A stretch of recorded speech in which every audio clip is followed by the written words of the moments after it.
Volvo loader. Alright, these are the dash controls for this Volvo front end loader. Just so you guys know, every make and even sometimes model has different controls. However, Volvo and John Deere typically stick to the same pattern. They're not, Volvo and John Deere are not the same. What I'm saying is they always keep somewhat of their own personal same pattern. You kind of got to just get used to whatever equipment you're using, I guess. You know, you get proficient pretty quick with whatever you're operating. So, and this dash controls, alright, these are your lights right here. They're your headlights and your running lights. This is your rear wiper that's behind the cab. Strobe light, bucket switch, lock bucket. This is attachments, attachments, attachments, attachments, attachment. Okay? Unless you have an attachment up there on your bucket, like a sweeper or whatever it may be, you won't need those. Alright? And then your dash will show several different icons. Like as you can see, my hazards are on right now. And there's right here, I'm pretty sure that's the glow plug warm up, headlights, parking light. I think that's the axle lock. I forget what some of these are, guys. I'd have to look in the manual. This is your temperature right here. I think that's oil. Obviously that's a battery. Okay, that's a fork symbol. What do we got here? I'm not sure what that one is. Obviously that one's bucket. You know, if you guys are serious about learning to operate equipment, you're going to want to study up on these things, though. It's important. Or study your owner's manual. Okay. Fuel gauge, engine temperature,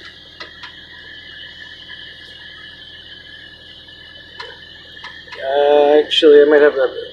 One of these is engine temperature, one's engine oil temperature. Okay, this one is engine oil temperature.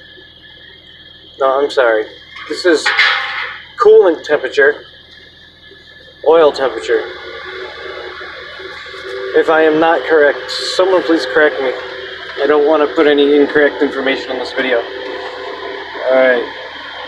So, to go forward in a front end loader, or drive forward, you would, this is your emergency brake. Okay?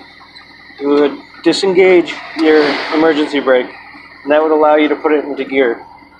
Or you could put it into gear with it on, but you're going to burn out your emergency brake. Okay, anytime you park, you want to make sure you lock that emergency brake. You do not want this machine rolling away and killing somebody. These machines are very dangerous. So take care, you know, be safety conscious when operating, always. And keep an eye on the guys around you. That's my #1 concern, is the guys I'm working with on the ground.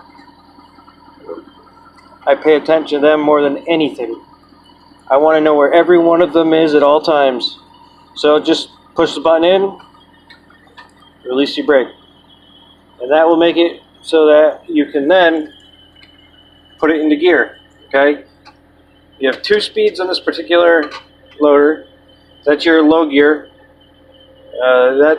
That's got your most power. So like when you're pushing into piles to get a big bucket full, that'll give you your most torque. It's slow, but you can climb steep hills, etc., etc. Alright, that's your high-speed gear. And you can do about 25 miles an hour with this particular loader in high speed. The low gear, it's probably about 5 miles an hour. Alright, now to put it into gear, this is your gear selector, okay? low and high. But this is the forward gear. You got to push forward. That'll give you your forward gear. That would allow you to go forward. Okay. Now, pull back. Hear my backup alarm? Very important. That's your reverse gear. And that would allow you to back up.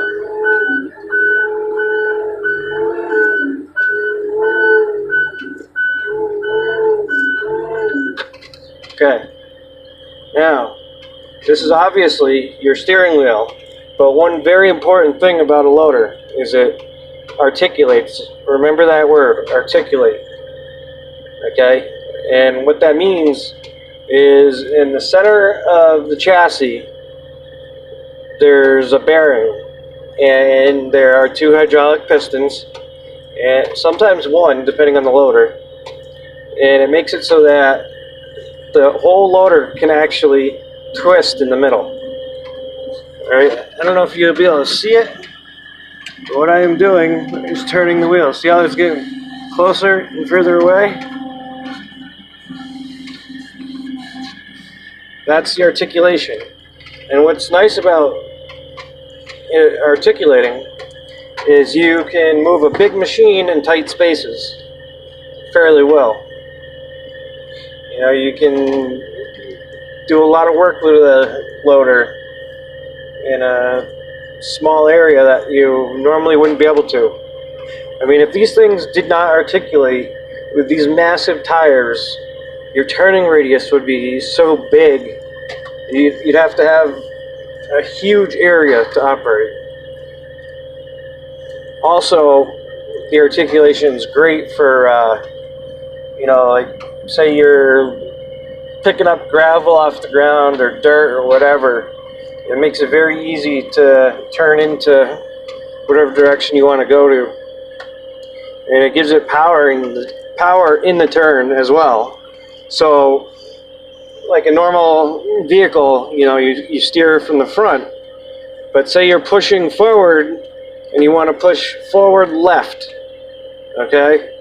That vehicle may not go left if there's anything holding it back, because there's nothing driving into the turn, whereas the articulation drives into the turn. I hope you guys can understand what I'm saying. It pushes into the turn. So if any outside force, being the bucket, wants to prevent it from turning, the loader will push into the turn. Now, if you look in front of me, right there, see that? That's one of your hydraulic pistons. That is one of your bucket lift pistons, up and down. Okay? That just lifts that piece, that bucket right there. This is actually a snow pusher. Alright? That will just make it go that way, that way, that way, that way, that way, that way. Alright? Now, if you see these arms here, this is what raises the whole bucket assembly.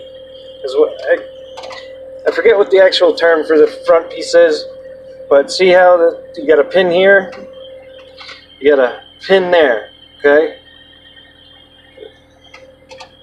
Then the bucket mounts to this whole front piece. This is the whole front of the front end loader, and this will go up and down, up and down.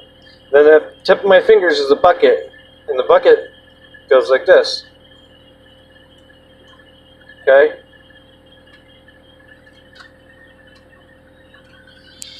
Now, one very important thing. A lot of vehicles, your blinker, okay, is on the left side, your personal vehicle, you know, your car. It is very, very easy to use this as your blinker, going full speed down the road, and throw yourself into reverse. And let me tell you something. These things will go into reverse. at full speed. So do not do it. It is not good for the loader. If you can't remember that your blinker is on this side, okay, what I suggest is you don't run a blinker at all. You just put your four-ways on. And then just watch traffic if you got to turn. That's kind of what I do. I like my four-ways being on all the time anyway, and I'll use hand signals to allow normal traffic to know where I'm going. I like to have every light on at all times. The people on the road these days around this machine, they're too stupid to realize how quickly this machine will kill them. These are very dangerous machines. However, in the proper hands, it can be completely safe. In the wrong hands, people die. It's that simple. Alright, now we're going to get into our bucket controls. We'll go over this real quick. This is your high beam, low beam selector, blinker, and horn. Okay, that's your horn. No horn here, horn here. And the reason for that is operating one of these, you might have to hit your horn 100, 200 times a day or more. You know, every time you cross an intersection in a construction site, you might have to sound your horn to allow construction pedestrians to hear you coming. Because a construction site is so loud, sometimes you can't hear a machine coming, or guys have earplugs in.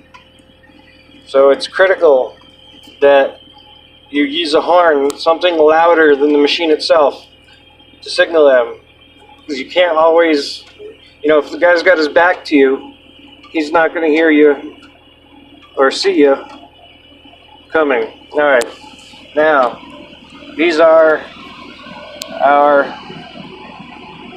bucket controls. Alright, these here are for attachments. All these right here, those are attachments.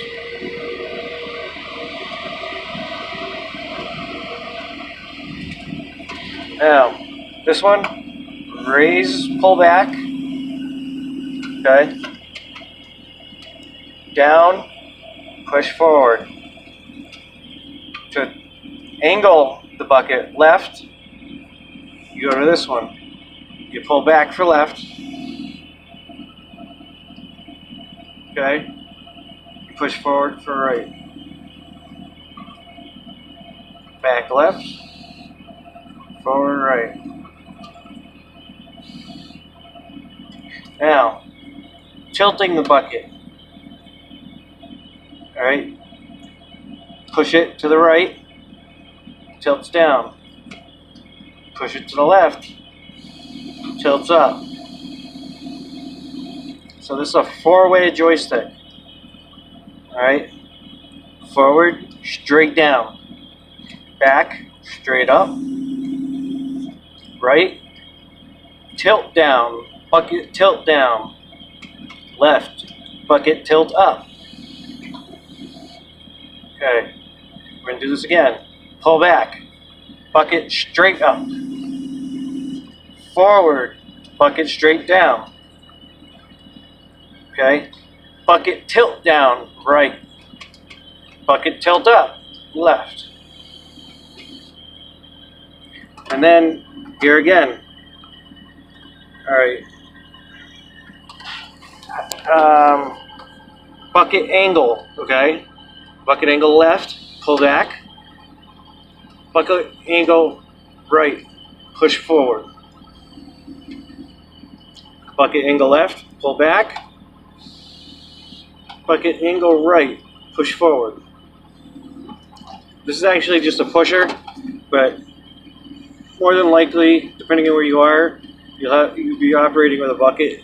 And to be honest with you guys, you won't have to probably worry about this. This is more for a plowing setup.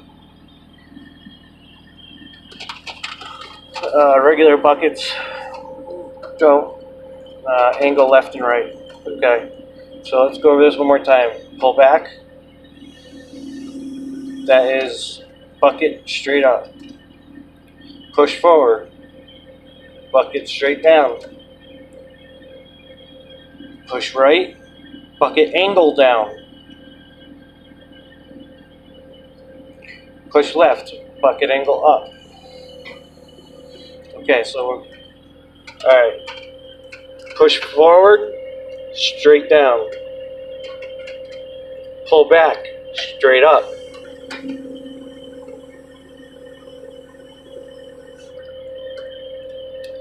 Bucket angle down, push right. Bucket angle left. Bucket angle up, push left.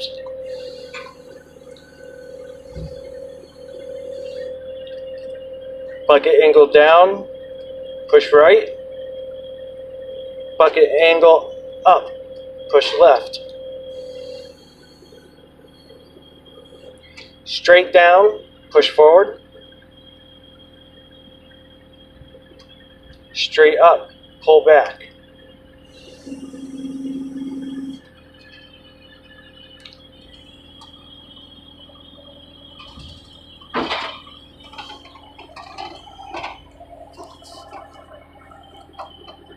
Now, when you go to park, this is critical, okay? Oh, also, one thing I didn't show you guys, heat controls, which is important when you're plowing your defrosters, and radio, okay?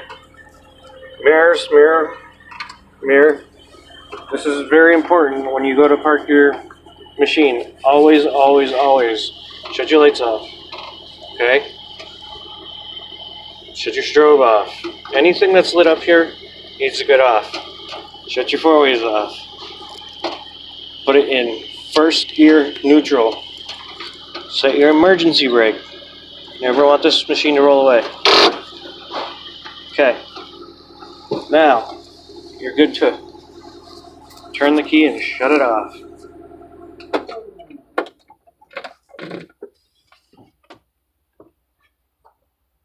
This is your gas pedal, brake pedal.